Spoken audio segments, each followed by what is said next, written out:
Europe 1 Soir.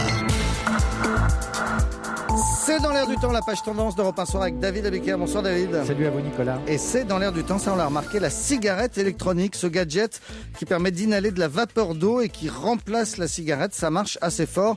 On va en parler dans un instant avec Lionel Luc, qui est l'éditeur d'un site sur internet spécialisé dans l'information, guide-cigaretteélectronique.com. Mais d'abord une grande bouffée d'explications avec vous David Abiker. Ça ressemble à un porte-cigarette de star hollywoodienne, rétro, mais au lieu de tirer sur du tabac, vous ingurgitez de la vapeur mélangée à une cartouche spéciale. Le tout vous donne une sensation assez proche de la cigarette, j'ai même essayé. Bref, ça a l'allure d'une cigarette, mais sans la nicotine, et on peut l'utiliser au restaurant, ça ne sent rien. Alors attention, la cigarette électronique n'est pas un médicament. Les fabricants de patchs et de pilules anti-tabac la regardent d'un assez mauvais œil. Si en plus je vous dis que ça vient de Chine, alors vous allez vous méfier, mais les ventes sont là. La cigarette électronique est devenue un moyen répandu, très utilisé, d'essayer d'arrêter, à défaut d'arrêter tout court de fumer. Bonsoir Lionel Luc. Bonsoir. Alors dites-nous une question simple, ça marche ou pas? Ça permet d'arrêter de fumer ou pas? Alors la première chose à bien prendre en considération, c'est qu'aujourd'hui, comme l'a très bien dit M. Adiker, ce n'est pas considéré comme un moyen de sevrage tabagique. C'est-à-dire qu'il faut plutôt l'envisager comme une alternative au tabac. C'est un remède de grand-mère technologique. Oui, exactement, c'est très technologique. Alors, je vais peut-être faire une petite précision quand même, c'est que ça ne rejette pas exactement de la vapeur d'eau, ce serait pas correct de dire ça.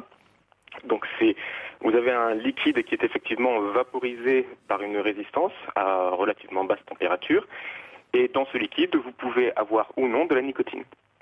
Et donc c'est cette vapeur, qui n'est pas clairement de la vapeur d'eau donc, qui est inhalée et qui reproduit de manière plutôt très fidèle la fumée de cigarette. Alors c'est nocif ou pas du tout? Alors, là aujourd'hui, il ne faut pas conseiller la cigarette électronique à des gens qui ne fument pas, parce qu'il n'y a pas suffisamment d'études et que de toute façon la nicotine est un produit qui n'est pas naturel, donc non. Mais par contre, si vous vous positionnez du point de vue de l'alternative, c'est-à-dire que dans la cigarette classique au tabac, vous avez une combustion, le papier de la cigarette brûle, le tabac en lui-même brûle, et c'est là que se dégage le goudron et également 4000 produits toxiques dont de nombreux ont été déclarés cancérigènes. Alors que dans la cigarette électronique, vous n'avez pas cette combustion. Vous avez en fait la vaporisation directement du liquide, et donc c'est forcément plus sain pour la santé.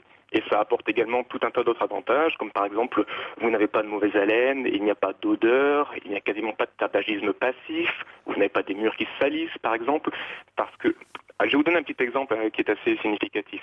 Si vous mettez dans une pièce un fumeur pendant, admettons, 2 heures, et que vous revenez après, admettons 5 minutes après, vous êtes certain que vous allez savoir qu'il a fumé dedans. Si vous faites pareil avec un vapoteur, donc qui est une personne qui utilise une cigarette électronique, vous n'aurez quasiment aucune possibilité de deviner qu'il y a quelqu'un qui a vapoté dans cette même pièce pendant 2 heures, 5 minutes après. Ça s'appelle vapoter. Alors, ça s'appelle vapoter, ça vient de la vapeur, oui. C'est principalement des produits qui viennent de Chine. Il n'y a pas d'homologation, il y a des modèles à différents prix, et il n'y a surtout aucune étude clinique qui a été faite. Donc finalement, quand on achète ça, on n'est pas sûr d'arrêter de fumer. Non, parce que ce n'est pas vendu comme un produit pour arrêter de fumer. Alors il faut savoir quand même que beaucoup de personnes utilisent la cigarette électronique dans le but d'arrêter de fumer. Oui, sinon on comprend pas très bien l'intérêt. Vous pouvez aussi tout simplement l'envisager comme une alternative, c'est-à-dire que vous avez conscience que la cigarette n'est pas bonne pour vous, donc vous n'arrivez pas à arrêter, donc vous cherchez quelque chose qui va vous procurer les mêmes sensations, mais en étant quand même beaucoup moins dangereux pour vous. On imagine bien que la plupart des gens le font pour arrêter de fumer. Oui, tout à fait, absolument.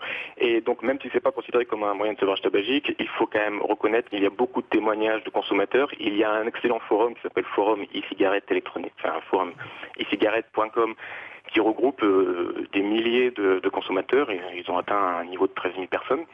Et là, sur ce genre de forum, vous rencontrez énormément de gens qui ont effectivement arrêté de fumer avec la cigarette électronique. Ça, c'est votre forum?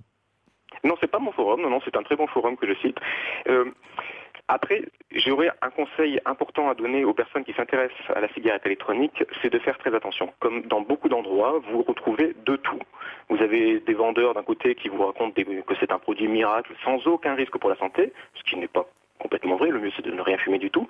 Et de l'autre côté, vous avez aussi pas mal d'organisations, je vous en parlais tout à l'heure, citer les patchs et tous les autres produits de sevrage tabagique, qui commencent à regarder la cigarette électronique d'un mauvais œil, et on retrouve donc beaucoup de désinformations ou des articles qui sont parfois très imprécis et qui n'ont que pour but en fait de décrier la cigarette électronique. Et ce serait dommage parce que ça ferait passer à côté d'un produit qui est quand même très intéressant pour beaucoup de fumeurs.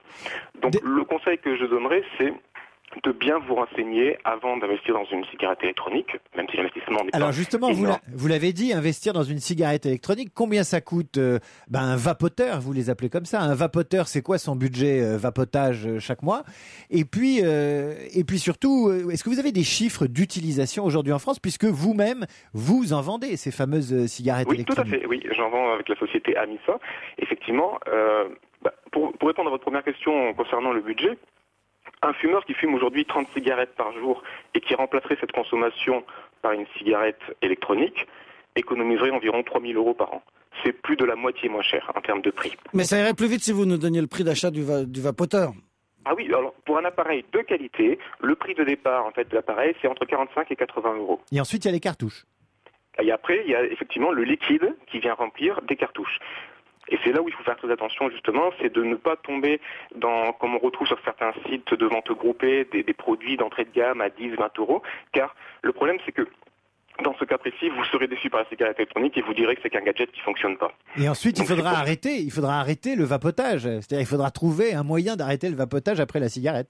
Absolument, voilà.